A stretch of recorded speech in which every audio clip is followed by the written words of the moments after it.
Hello YouTube, this is Mars 1952. I'm filming my first tooltip video. This is a tip that my dad taught me back in the dark ages when I was a teenager. And I was having trouble with cross-threading bolts. Especially when you get into a place where you had to reach down in deep and you couldn't see it, you just do it by feel. So, the trick to not cross-threading a bolt, or a nut, or a screw, or whatever you want to call it, is to turn the screw backwards. Turn the bolt backwards until the threads click together. I don't know if you can hear that. Put it on this plastic table here and it'll amplify the sound. As you can feel it more than hear it. Turn it backwards. And it just drops right into place. Then you can thread it in. Now these threads are coarse and large. I just did those for an example. But what you're doing, so look at this thread right here. I don't know if you can see it from that distance, but it's right where the thread runs out. It just spirals, spirals, spirals until it runs out. And so there's basically the end of the thread. There's a corresponding end on the nut. So the idea is to line up those two ends in your nut and bolt. There it goes, see? I'll go backwards, clicks in place. Do it again on the countertop.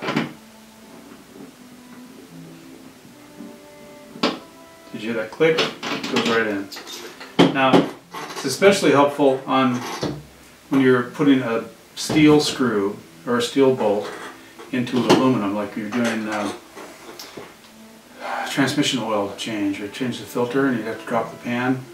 The transmission body is aluminum, the bolts are steel, and get them cross-threaded, you booger up the threads, and it's a big pain to fix it. There's special little kits to fix it now, but still, it's better not to screw it up in the first place. So this is a dead hard drive.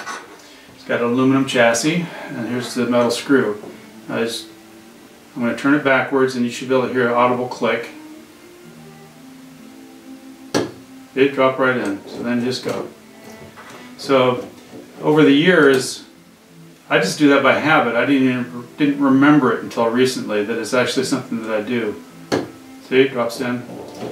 Now it works in with screws and like say you take the hinges off a door and you want to put them back.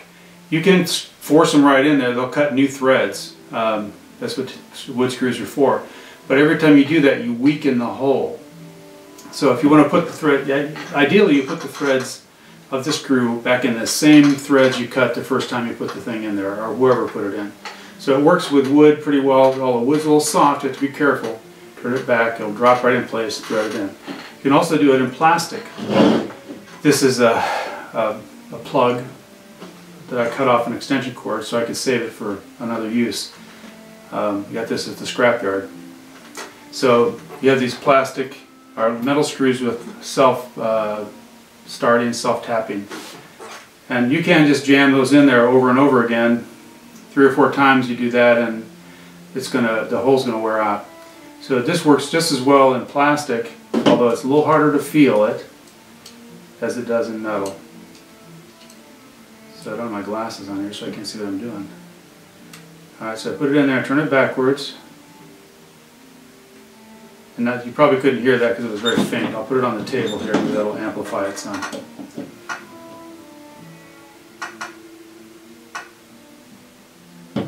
There, it dropped in. Screws right in the same threads. So that's it. Tool tip number 1. Never cross thread another bolt.